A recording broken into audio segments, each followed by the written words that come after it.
Yemko Awurade nase. Awurade nase. Ema wakwabo. Awurade nase. Otec FM. Awurade nase. 102.9. Awurade nase. Yasutiebio. Awurade nase. Akoma nyina mrase. Na obeye ohu sentrani. Awurade nase. Order for Christ asumdwe encounter Awurade na yase na mene watene. Me the Reverend Father Joseph Mary James Opoku Ware. Any day when I make sure so for Pompany Most Reverend Gabriel Justice ya noche Ohwekumase Catholic so na mache na bedi achire Monsignor Louis Tufo. Mecha wunya meba me no edi ahia wona nan ase Otec 1029 FM so ewo usual life coaching program my friend Awurade na yase so. Ene enkoma me ni wodi matudin truths about human upbringing. Truths about human upbringing. Nokren sembia efa onipa ntete ye ehu. Ani di mu ya bompa ye wagya no eni oba no eni onkronkron di mu enye ho. Yede wase osuru Nyankopɔn wa okura ye mu. Ene eye eda foforo. Yesre wa se atwi ben ye. Ne bie yadwene mu. Na kyerɛkyerɛ ye. Na me hunu se ne besi anante wani so ani som. Ye bisa Christ Jesus ye ra didi mu. Ono no ne o ene on kronkron ti ase din ni mra eni awie enye o. Eja no ne oba no ene on kronkron din mu enye o. Truths about human upbringing. Nipa nyina eye nipa nyina aye pe. Die ema yen ye enipa no. Eno na wo hunu bi obi mu a ye defre ni nipa. Se bi ni mu a yam kan ni nka nipa ho. Nenso eniema bi wo ho a ye yifri enipa ye bobie mu a enye yi se ye kan pa se ye nipa de a eniema bi wo ho a ye yifri mu a enye yi na ni nyina ya wo nipa wie no ne ntete ye se ni sitete nipa ye yifri mu a enye yi nti se wo ba na wa ntete na sabio mpredua samesani de kasa se wa amono mpa nkeye onipa oni ntete ne ho ahomete bebi obewura bia sakasaka bebi obewura bia ntokwa mentime ho ase bebi obewura bia na sumdua to api timinu hwe ne mansia bi se wo nipa ana se woni nipa ne tia mo abomoden se obema na daadi wa kire ne niema bi anyesa ye de ne ahwe ya enyeyi emfa won se ebe wona to adefo fie emfa ne won se ebe wona to abrempon fie emfa won se fie ni mu nkrofo nyina ye chamfo so wa amfa sa ntiti mu wa anye ntiti ya ontimi nye bi saanso ena wo obi etu efia sabio echamfo bi animu na ama ne ntete ya eye chamfo ntete ya na adema no wo hihye na na be animu nyamfo into obremu ni monyam na obremu nhira emfa yafuna ye be wutu mu ntete ye enye yafuna obeda mu anai yafuna wo na emu me ye ntete ya ye ma ene ma wonipa be ye obremu nkunimdifo timine wo hwe ade edikan the creation of personality is one of the truths about human upbringing. You create a personality, you create a persona in the person, in that soul, in that person in question. Enipa na ye kana semono ade bi woni mu a eye ne kra etini mu ene ma ne nipa no obeye nipa na ba bia ye wo ne to ye no o se dwumadie bi koso emma saa esu na ewo ni mu no e ma ne nipa ne eyi ne ho se ankoso a ebe ye den pa se nipa ne betimi ne nipa atena ebe ye den pa so obenya gina bia wo nipa asetena mu if you say a yes personality creation, you know, enema onipa hu ni bre mu pomasi bre sem nipa ye namasa si suyi bebia mi gina no mi gina chamfo gina bia bebia mi gina no mi gina madwen ma gina bia bebia mi gina no mi gina ni munyamfo gina bia eye entity ye enema sa ni mai koso it's a wo ba no da ho a every soul, every child, every newborn child remains innocent, so unassuming and appealing to the eye. But what goes on after delivery defines the person. You wouldn't pano dahwa or dahon hofe, honam trum moton, ne nimne serie, wadana wanwe. Nyashina tadi fita edi chese akware inke kanwe biye ni na brabo ho nanso efri sa gina bia ne ekro no so nipa no obeye ni pemu ayeyi obeye kama igina ntete yesu. So you create a personality in the person that has been given birth to. Nipa da yawo no ye hihye nipa edi wura no anyesa ohunu ne ban ohunu se sei no otie enti onyini no ye frade bi personality crisis ontimi ohunu ono ani bre mu pomasi bia ohunu enti na dwene ya ye begu egu anya hwe na dwene ya ye yenko otie ya no odi akire bi ontimi uhunu nkase adwene ne ntimi uhunu nkase wenye eye meye we dia mintimi nko mesra mintimi mani nyi ho ebro ni pantimi nsi saa gina ye we yesi o personality crisis afine nani nka brabom bio afine nani nyi bio asa de obeyi bia ne nipa no tua ne ho afine aso obra ne mu afono no enti se ye de obi ba mawo anaso onyankopon epre okra bi betu a wotwa mu na wowo no bema se oba bi wo ba mawo eho na asudi ahyase abeda so oda yefunu mpo na hyase ifisa akwada da yefunu mu ade ekoso bia ote by vibration ote wonim de ekoso bia wonim se fie ya wo ba mu yempe no asebi na meka ne trasa no saanso na akwada da yefunu mu wonim se efie we mu otwan so obeba ohunu onim by vibration ote ntimisre wa ni die mu ye tete nipa ye di onipa eni ye ene tete no ye di niema edu onipa akaginamu usuban mu ene tete no anyesa obetu afra entina ama ye nipa ni bi ye hunu obi se wo ye bema a okura ni ema ni padua obi se wo ye oba okura mema ni padua obi se on de we nipa nso o ya aboa na oti ni padua mu oti nipa ni padua mu nipa ti biem de so ya aboa. These are some of the signs of personality crisis. Nenso eya ahometesem say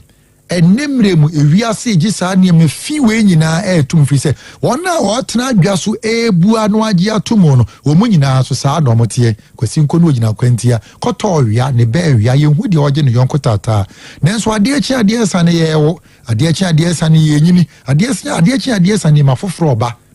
ne be koso aba enti se ne ebia wo ye kristoni so we ntumi wan fan so utimi se o benyini aware awatete wo ma amama amaye ni pemu a me pa chawo wan hwi a wo ye Sunday school teacher enso wo ba sebio obey lesbian and she wouldn't find anything wrong with that. Oh no from so be e ho oba be homosexual oh no from so be e ho oba be tonu bone na oba pesa oba foa ne so. If we say you did not create personality in him, and therefore he finds or she finds herself in personality crisis. She becomes a confused soul, a confused being. through a nature influence baby a yawo ne to ye no enye nsunsuanso obone won so na enso mpanisime bodam efrifie ma me ne papa enyamre ya na asefem se ini pepe ba omo be bresa bia de ode boss wa no enya ebi bre pa nsa no manya na se onyanya ba ni wie a they consider it as an actualization when ya de ohwehwe na wie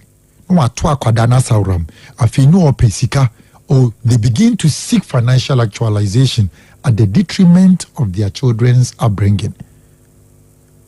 When you are no ato egu baby no opesika obenye sika biti na so wi ase yenye sika nwie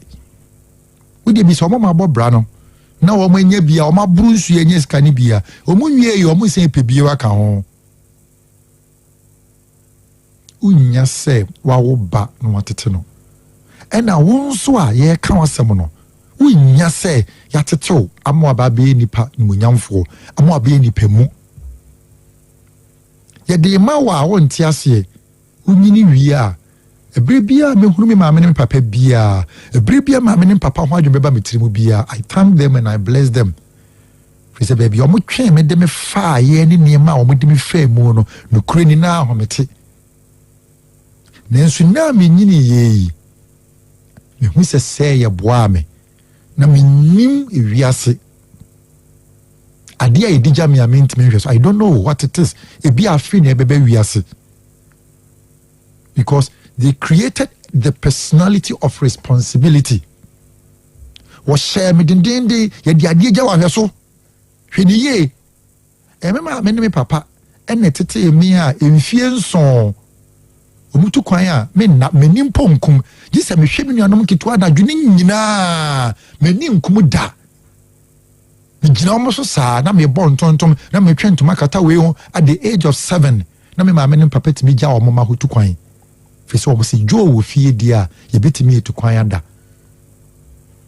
You create it in your children and it will be part and parcel of them. But people ne me da so di mabusu ya chi den. I don't joke with family. If we say entity or the man no sa adwene na me di Awurade adwuma mu a me di Awurade nwanku achi I am ready to die for the flock. If we say me see do omo agya me enti me hwe bonkum ena me hwe nifa ena me ntie de obi ka say ye nwanko ni ye nko ade a I am ready to die for that without any qualm.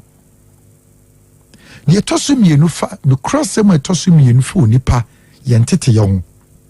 eye integration into the flow of life. When you are bringing up people, you integrate the people, that person, into the flow of life. This is what we call socialization. Se owo nipa ye nti nipa no emfiri nipa aka ho ye tete no mane ba be fam nipa dodo no ho oba be kan ye ho to be in the society and becoming part of the society is what we call socialization. The ema ya ba be kan nipa aka ho no eno ye fini socialization. Na eni say ewo bremu no ade chi ade asem bia ye koyanim obre ekodanim obre di medwuma na oba be simu bi obra nam tene se nsuo nti wo hwa wo se enti ne ye wo eda ye wo obi no ansa na ye be wo ne ebinum adikan ye wo ne wie nso ebinum se be di nachi saa na obra eko eno nti ye wo nipa ye tete no ye tete ne se ne bi obetimi ne nipa tena anyesa yebeka se nipa na be a social deviant untimi nipa ntena emrani ne me egu akwan mu a ebu nipa dodo no ma yetimi tena yie wa asomdwe mu no ono ebi enwura ne mu ya mfa bia ama no owani wonsa sebio owopa ewoto owo abetre ewo kokosunwi ewo ne simu jure ne nima soso fefefe kama osre kama webe obedwidwa kama nenso enam se ya ntimi antena mo ni nipa antena nti oware a wa mo ne yere a obedi natam onwene busua ho onwene ne yere ho onwene ne ma ho onwene ni kuno ho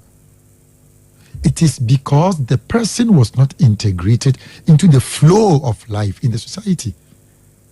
Inti misrani die di kaso enipa dodo na de bia ne etoma ware so na ye ka na ye emaka de bia ne ye tu omaware assumption. There is something wrong from the very beginning. Bibi how omo na de how omo no efri ahyase bebi omo hyase efri ye no cross am say so ni party won na ya tetewa mumienu ntem nkobi mfri abonten me kamasem ya tetewo ni ateteme inti dia menti ase no mechire wo mu no watemase edu ba bi na mechira na wonti ase a wonso ba dwen ba gina bi a wo no ebe kire se oh ebi a metina se ebeboa ma menhwa ne kakra se ni party wo mu mienu nyina asem ye tentan twema mentwe a eya ni free baby etete wo no no they were not integrated into the society. Womane na emu bia womane na montente no a emfa wo se oye nimdifo obi be ko school akwaji adesua enye no a ne ntete DABI. Training is different from formation. Ye ka se ye tete obi a bibia bi wom, you are forming him. Ufa obi na se wo hyehye na brabo kama wo ye ne no ema de anye no wi firim de ye na de aba ho sebi o hwa abo ampo emo a ye yen won wo fie na wo se wo ye emo a ya hwemra wonya wo sa amo ne ho aden na ye nyamre men nipa eyen ema omuma menyini ema me yenkrofo a sebi o ibetimi de ye hyeja wonom ene awufo bebre enim wonom ma de omon fo machiri nya wonom ifi se omo wo omo no ene omu gya won ho ene omu pesika se omanyi sika na wie ema no so ma antete wonom nti di gya omu enye yi nti obi ohonom a wabo bedroom pomponso bi ewu a obewuo ne nye ne yase onye ni papa ni na ade ifi se ni ma eche wotwe hu nwi no wo ha inti sebio wansa nya adaje amfa na adwene ani akire ebinom tumi ka se o ye papa no mo si so ware bebre enna ye ne adwene ene mema ne ma wo ware mu no e wo abrabo mu no mi bi se o eye sa adwene na bia na eye ye nananom de ani bia na enye sa adwene ni bia enne ma adwene ene tetefo adwene ne nko nanso yebu wo mbre ne se ne ye bagi mbre ena ye si enimu nyansa no kakra bi ediga ye mpo ye ntime nhwe so de tosom yensa efa obra onipa ntitiyem no krasem baako fo onipa ntitiyem eye building willingness and willpower. Building willingness in the person and willpower. Ye can willingness eye pepa obi wo oh minya meye ni je ho asumesi ade we ope me pe minya meye o kire me dia meye samodi mbe ko bi dia meko. It's an expression of willingness. Adwuma we dia samodi mo fa be dia meye eno eda nchen na willpower eye ehintaye mu adwene ne okra no esai eko benkuro mu se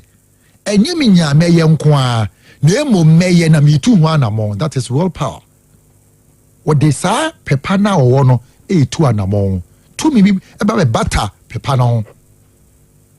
se tu mi na ebe bata pepa no ene kabo mu a ye be friend willpower.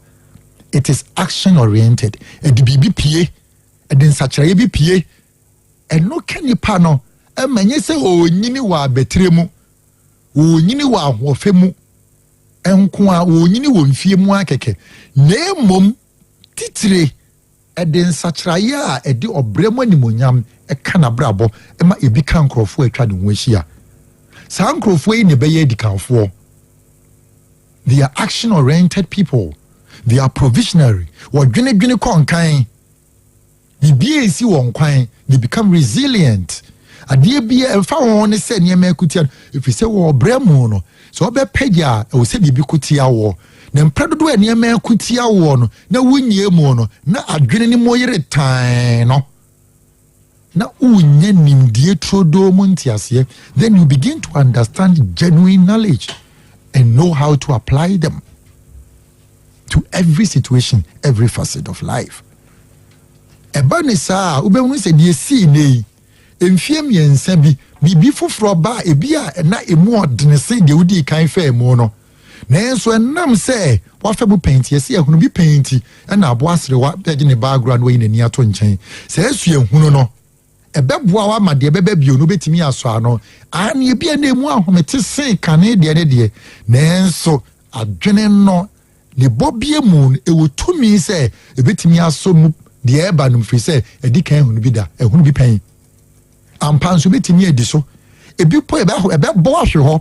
ebo hwe a ubese nya abotra san hyehye bio no asan ba bio enti se ye titi nipa na ya amfa saa ni ma wei a memu ibedi nipa ni hwamo kese pa ene ohene mana obi e pede efo obi e pede mu ode obi e pede esre obi e pede ho anika obi ani ho enema bia ni ready them. It takes those who come from homes and crofo a eji wo ma yet ti obu free fie ba